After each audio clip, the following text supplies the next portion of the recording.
গ্ৰাম্য সভাৰ গাঁও সভাৰ এইটো অধিকাৰ আছিলে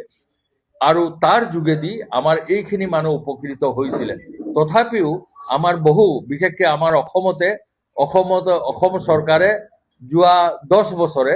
তেওঁলোকে কোনো বছৰে শতকৰা 100% কাম দিবই পৰা নাই কোনো বছৰে তেওঁলোকে শতকৰা 50% বেছিভাগ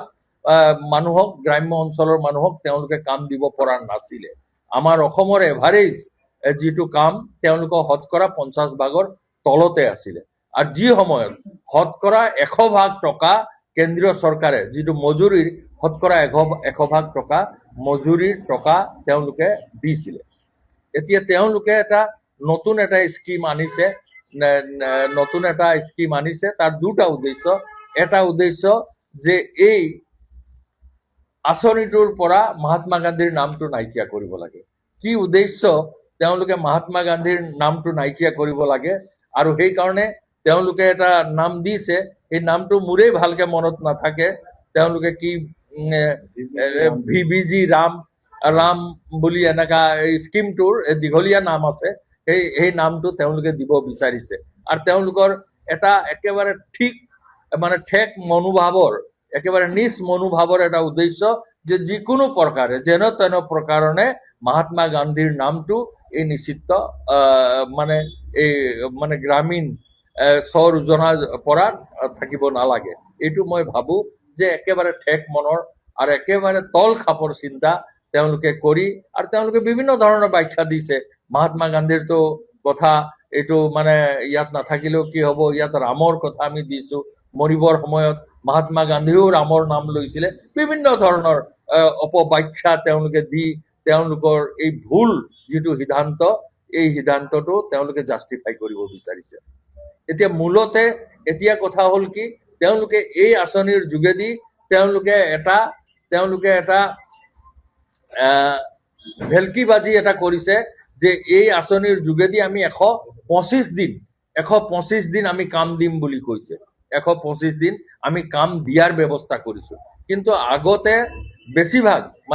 বেছিভাগ ৰাজ্যই কোনো ৰাজ্যই তেওঁলোকৰ চেষ্টা কৰা সত্ত্বেও শতকৰা 100% কাম দিব পৰা নাছিলে বিভিন্ন কাৰণত যেতিয়া সম্পূৰ্ণ টকাটো কেন্দ্ৰীয় চৰকাৰে দিছিলে এতিয়া তেওঁলোকে এতিয়া কৈছে যে এতিয়া নহয় এতিয়া 60% হে কেন্দ্ৰীয় চৰকাৰে দিব 40% ৰাজ্য চৰকাৰে দিব এতিয়া আমাৰ ৰাজ্যসমূহৰ যিটো অৱস্থা আৰ্থিক অৱস্থা তেওঁলোকে এইটো মানে তেওঁলোকে 125 দিনৰ কথা কৈছেহে হয় কিন্তু আচলতে বেছিভাগ ৰাজ্যই এতিয়া এই কৰ্মদিনৰ সৃষ্টি গ্ৰাম্য অঞ্চলত কৰিব নোৱাৰিব কাৰণ তেওঁলোকৰ আৰ্থিক যিটো অৱস্থা তেওঁলোকে এতিয়া 40% আগতে 10% থাকোতেও তেওঁলোকে এই কথাটো কৰিব পৰা নাছিলে এতিয়া 40% য'ত দিব লাগিব এইটো আমি ভাবো যে এইটো একেবাৰে দেখকে আমাৰ গ্ৰাম্য অঞ্চলৰ দুখীয়া মানুহৰ মুখৰ ভাত কাঢ়ি লোৱাৰ ব্যৱস্থা এটা বিজেপি চৰকাৰে কৰিছে ইয়াৰ লগতে আৰু কিছুমান কথা তেওঁলোকে কৈ দিছে যে এটা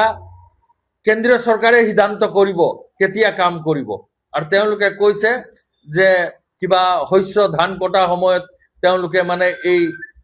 যিটো নতুন আঁচনিৰ মতে কাম দিব নোৱাৰিব ক'ত কাম দিব লাগিব সেইটো এতিয়া গ্ৰাম্য সভা গাঁও সভা এইটো বিবেচনা কৰিব নোৱাৰে কেন্দ্ৰ চৰকাৰে এইটো কৰিব কোন জিলাত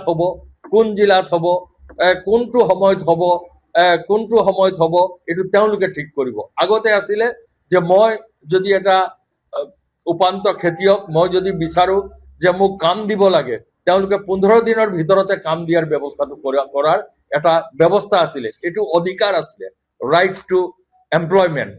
কামৰ অধিকাৰ এটা আছিলে এই অধিকাৰটো তেওঁলোকে সম্পূৰ্ণৰূপে বানচাল কৰিছে আৰু ইয়াৰ যোগেদি তেওঁলোকে গ্ৰাম্য অঞ্চলৰ ৰাইজক যি সামান্যতম উপাৰ্জনৰ যি ব্যৱস্থা আছিলে সেই ব্যৱস্থাৰ পৰা তেওঁলোকে বঞ্চিত কৰাৰ ব্যৱস্থা কৰিছে আৰু সেই কাৰণে আমাৰ নিখিল ভাৰত কংগ্ৰেছ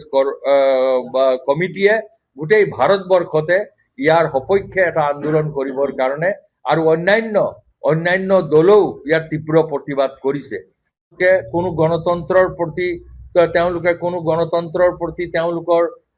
কোনো আস্থা নাই, সংবিধানৰ প্ৰতি তেওঁলোকৰ কোনো সন্মান নাই। যিটো গণতন্ত্ৰৰ মূল কাঠামো, যে এটা সফল চৰকাৰ হ'বলৈ হ'লে এটা শক্তিশালী বিৰোধী দল থাকিব লাগে। বিৰোধী দল বাৰে বাৰে দাবী কৰা স্বত্তেও পাৰ্লামেণ্টত যে এইটো চিলেক্ট কমিটিলৈ পঠিয়াব লাগে, তেওঁলোকে চিলেক্ট কমিটিলৈ নপঠিয়াই একেবাৰে দুভাগ ৰাতি তেওঁলোকৰ ব্ৰুট মেজৰিটিৰ যোগেদি যে সংখ্যাগৰিষ্ঠতাৰ বলৰে তেওঁলোকে এইটো পাছ কৰি ৰাইজৰ ওপৰত জাপি দিছে। তো এনেকুৱা এটা ইয়াৰ বিৰোধ কৰিবৰ কাৰণে ব্যৱস্থা লৈছে। আৰু এইটো আমি আশা কৰিছো যে আমাৰ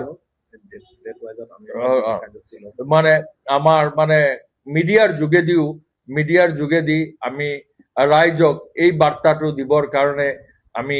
চেষ্টা কৰিছো আৰু আপোনালোকক অনুৰোধ কৰিছো। আমাৰ কাৰ্যসূচী লোৱা হৈছে যে আমি জিলা পৰ্যায়ত 12 জানুৱাৰীত আমি জিলা এটা কাৰ্যসূচী আছে, আকৌ পঞ্চায়ত পৰ্যায়ত 17 জানুৱাৰীত এটা আছে, আৰু 30 জানুৱাৰীত আমাৰ এনেকুৱা আমি এটা কাৰ্যসূচী লৈছো, যাতে এই সজাগতাটো আমি কৰি যে ৰাইজক যে তেওঁলোকৰ পৰা যে তেওঁলোকৰ যিটো অধিকাৰ, ৰাইট টু ৱৰ্ক, সেই অধিকাৰটো যে কাঢ়ি লৈছে বৰ্তমান চৰকাৰে, লগতে মহামানৱ মহাত্মা গান্ধী আমাৰ জাতিৰ পিতা, তেওঁৰ নামটোক আঁতৰাই তেওঁলোকে কি আখৰিক আনন্দ লাভ কৰিছে মই নাজানো, কিন্তু মহাত্মা গান্ধীৰ নাম থকাৰ কাৰণে এই আঁচনিটো তেওঁলোকে এনেকুৱা এটা কিবা দীঘলীয়া নাম দিছে, তাৰ কোনো মোৰ বোধেৰে মোকেই ধৰি বেছিভাগ মানুহে সেই নামটো শুদ্ধকে ক'ব নোৱাৰিব। তো এনেকুৱা এটা কাৰণেই আমাৰ আজিৰ মানে এই উদ্দেশ্য প্ৰেছ কনফাৰেন্স মতাটো। আৰু আপোনালোকে সকলোৱে জানে যে কংগ্ৰেছৰ দিনত কংগ্ৰেছ চৰকাৰ যেতিয়া আছিলে, মানুহক সাংবিধানিক অধিকাৰ দিছিলে, ৰাইট টু এডুকেশ্যন, তাত শিক্ষাৰ অধিকাৰ দিয়া হৈছিল, ৰাইট টু ইনফৰমেশ্যন, যাতে চৰকাৰে যি কাম কৰে তাৰ কাৰণে ৰাইজৰ ওচৰত জবাবদেহি হ'ব লাগে, তাৰ কাৰণে ৰাইট টু ইনফৰমেশ্যন কৰিছিলে। কিন্তু বৰ্তমান নৰেন্দ্ৰ মোদীৰ নেতৃত্বৰ চৰকাৰে এই ৰাইট টু ইনফৰমেশ্যনকো একেবাৰে দুৰ্বল কৰি পেলালে, বিভিন্ন এমেণ্ডমেণ্ট আনি দুৰ্বল কৰি পেলালে। আজিৰ তাৰিখত যদি আপুনি কিবা এটা ক'বাত চৰকাৰৰ পইচাৰে যিটো উন্নয়নমূলক কাম হৈছে তাৰ জানিব বিচাৰে, তেওঁলোকে দিবও পাৰে নিদিবও পাৰে। এনেকুৱা এটা দাঁত নাইকিয়া বাঘৰ নিচিনাকে RTI-টো কৰিলে। RTI-টো আমাৰ ৰাইজৰ হাতৰ এটা ডাঙৰ এটা শক্তিশালী অস্ত্ৰ আছিলে। আৰু সেইমতে আপোনালোকে জানে ৰাইট টু ফুড, সেইটো কংগ্ৰেছৰ দিনতে সেই আঁচনিবোৰ আইনবোৰ পাছ কৰা হৈছে। তেওঁলোকে মাত্ৰ বৰ্তমান ভোটৰ আশাত তেওঁলোকে বিভিন্ন ধৰণৰ অৰ্থনৈতিক অনীত কাম কৰি তেওঁলোকে হিতাধিকাৰ সৃষ্টি কৰাৰ বাহিৰে একো কাম তেওঁলোকে কৰা নাই। আৰু একো আইন মানে আঁচনিটো যিকোনো মুহূৰ্ততে বন্ধ হৈ যাব পাৰে, আমাৰ ইলেক্ট্ৰিচিটি বোৰ্ডৰ নিচিনা যিকোনো মুহূৰ্ততে কাৰেণ্ট নাইকিয়া হৈ যাব পাৰে। কিন্তু আইন যেতিয়া হয় তেতিয়াহ'লে মানুহবোৰৰ এইটো অধিকাৰ থাকে আৰু কোনো চৰকাৰে সেইটো বন্ধ কৰিব নোৱাৰে। তো সেইটোৱে মানে আমাৰ কংগ্ৰেছ দল আৰু বিজেপি দলৰ পাৰ্থক্য। তো এইখিনি কথাই থুলমূলকে মই আপোনালোকৰ আগত নিবেদন কৰিলো।